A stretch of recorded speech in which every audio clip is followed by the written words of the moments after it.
Olá, alunos do quarto ano. Agora nós vamos ter aula de geografia, certo? Então, na aula passada, a tia Giovana deixou uma questãozinha lá no livro. Essa questãozinha eu vou colocar as respostas para vocês, que era só de marcar, certo? Lá no nosso grupo de WhatsApp, ela era bem sucinta e tinha uma pesquisa. A pesquisa vocês mandaram para mim, alguns eu observei, certo? Outros ainda não mandaram. Porém, na página 200, tinha uma questãozinha só para você marcar sim ou não. E na segunda questão é numerar terras declaradas, homologadas e regularizadas. Correto? Então, boa parte de vocês já me mandou a pesquisa. Quem não mandou ainda, é hora de mandar. Nós vamos continuar no mesmo assunto aqui, certo? Continuando falando sobre os indígenas. Eu fiz um slide um pouco resumido do livro de vocês para facilitar no desenvolvimento da nossa aula, certo? Então, vamos lá. Continuamos falando sobre os grupos indígenas. A população indígena, ela é composta de 305 etnias, que são distribuídas por todas as unidades federativas do Brasil. Vamos ver aqui o que fala sobre a ticuna.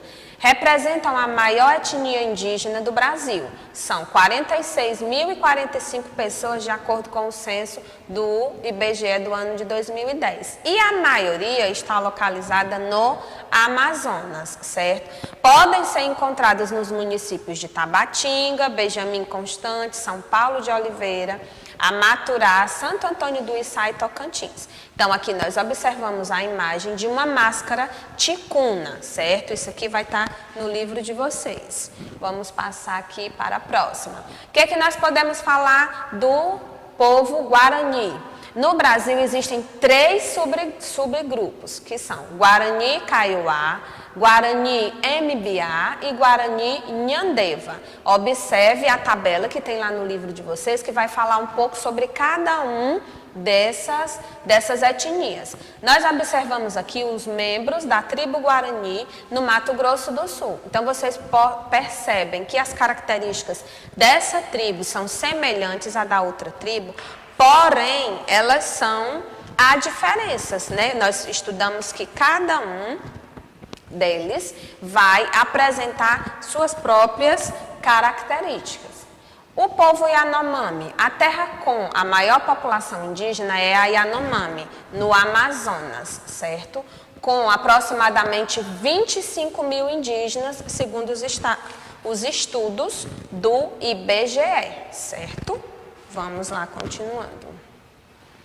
O Apixana, a população total, o Apixana, é de 10.572 indivíduos, segundo dados do IBGE, e ocupam áreas de Roraima. Nos anos de 1980, viram seus territórios reduzidos por demarcação e hoje ainda vivem em diversas tribos indígenas, muitas das quais são compartilhadas com outros povos, certo? Lembrando que a nossa atividade hoje, ela vai até a 205. Nós concluímos a fala sobre os indígenas e vamos começar um novo capítulo, que vai falar um pouco sobre os quilombolas, certo? Vamos aqui conhecer. Vocês já ouviram quem são os quilombolas? O que vem a ser quilombolas? É isso que nós vamos ter a oportunidade de estudar. Quais as influências deles? Quem foram eles? Por que eles são importantes? Tão importantes que vêm para dentro do nosso estudo de geografia no quarto ano. Vamos lá. Quilombolas são os habitantes dos chamados quilombos. Sim, mas o que vem a ser quilombos? São parte fundamental da história brasileira. No passado, os quilombos eram organizados por escravos fugidos e rebeldes que se libertavam do poder dos senhores e dos escravos. Então, nós sabemos que os escravos, eles não estavam aceitando aquela vida que eles viviam. Então, os que fugiam, os escravos fugitivos, se organizavam em quilombos, que eram locais que eles se protegiam contra quem os estivesse caçando, ou os senhores de fazenda, ou os próprios capitães do mato, certo? O quilombo, um deles, dentre o mais famoso, foi o quilombo dos Palmares. Certa vez eu até já comentei para vocês sobre quem foi Zumbi, disse que vocês teriam a oportunidade de estudar mais um pouco sobre o quilombo, sobre essas organizações de proteção. Então, um escravo protegia o outro, correto? Vamos continuar. Preservando a cultura e a história. Então aqui nós observamos atualmente uma imagem de uma comunidade quilombola. Mas será? Como será? Vamos ver aqui um pouco. Os quilombos se constituíram como espaços de preservação da cultura e da história dos escravizados. Além disso, foram organizados para que pessoas pudessem produzir seu próprio sustento. Isso atualmente. Como será que acontece? Muitas comunidades quilombolas auxiliam inclusive no abastecimento de produtos nas regiões próximas que não são quilombos. Então, a maioria dos quilombos está em áreas rurais e se organiza com atividades de agricultura e criação de animais. Então, hoje, tia Giovana, em pleno ano 2000, ainda existem? Sim, nós estudamos que o início aconteceu por isso, devido a esses escravos fugirem e irem para esses lugares, mas ainda hoje existem. Em áreas urbanas também existem quilombos, nos quais se desempenham outras atividades, não mais essas que sejam de produzir, de plantar, isso mais para a zona rural. Agora, quilombo, lugar sagrado. Para as pessoas que vivem no quilombo, essa área não é apenas uma propriedade, não é como só, é a minha casa, é mais que isso, é um lugar sagrado. Uma parte da sua cultura está marcada pela vida dos seus ancestrais escravizados. Então, aquele lugar, definido como uma comunidade quilombola, traz para quem mora lá um sentimento de amor e de respeito aos seus ancestrais que tanto sofreram como escravos, certo? Muitos esforços são organizados para que políticas garantam as terras a esse povo, bem como para os indígenas, como nós estudamos. A demarcação das terras das comunidades quilombolas era realizada pelo Instituto Nacional de Colonização e Reforma Agrária. Mais recentemente, passou essa responsabilidade a ser do Ministério da Agricultura. Então, bem como as reservas indígenas, essas terras dos quilombolas também passam por esse processo, certo, de demarcação. Finalizamos aqui o nosso slide e agora nós vamos para a nossa fichinha de atividade. Certo? Aula passada, 109 e 110. Peguem aí a fichinha de vocês, enquanto a gente encontra aqui a nossa página.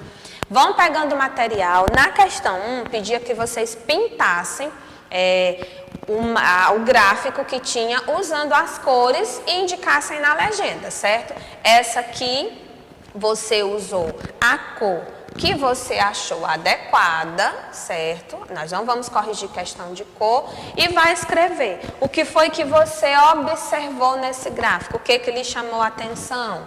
Ou você pode ter colocado com relação à diferença de pessoas entre, ou você pode ter colocado o seguinte, vamos lá. Mais da metade da população indígena está em duas regiões, que são a região norte e a região nordeste. Ou não, eu coloquei a população, um local onde tem a menor população indígena. E isso não vem a caso, vem aqui o que você observou, contanto que esteja relacionado a números, ou com maior população ou com menor população. Ok? Vamos lá. Na próxima, pedia para que vocês colocassem as 3 etapas, certo? No processo de demarcação das reservas das terras indígenas. Primeira, você deve ter escrito o quê? Declarada. Segunda, homologada. E terceira, regularizada. Repetindo, declarada, homologada e regularizada. São os 3 passos para que ocorra de fato essa demarcação das terras. E a quarta questão, totalmente pessoal, era um desenho. Hoje, nós temos a página 111. Vamos ver aqui.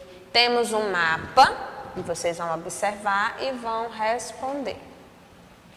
Em qual situação encontram-se muitas das terras indicadas? Aí aqui nós temos a legenda, declarada, homologada e regularizada. De acordo com a cor, você responde.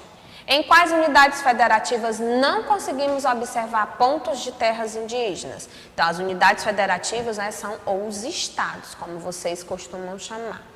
Vai relacionar. Então, isso aqui vem o que eu mostrei hoje, né? Guarani, Kaiowá, as imagens, você vai relacionar ligando. ao povo Yanomami e ao povo Ticuna, certo? Você liga, volta lá no livro, ou volta a ver o slide que eu mando no grupo e faz essa correspondência. Liga o povo à imagem que ele representa, certo? Agora, nós vamos chegando ao fim da nossa aula, certo? Espero que vocês tenham compreendido. O slide ele está um pouco resumido, porque tem muito assunto ainda, eu foquei apenas nos pontos mais importantes. Qualquer dúvida, volta lá ao livro, vê a videoaula novamente, não deixa de fazer atividade porque está em dúvida, certo? Procurem conhecer um pouco dessa cultura, tanto dos indígenas quanto dos quilombolas, que é o que vocês começaram a ver hoje. Nós vamos continuar estudando na próxima aula, hoje foi apenas uma introdução desse assunto, certo? Então, conto com vocês, até a próxima aula e não esqueçam as nossas aulas online, hein? Conto com a presença de vocês.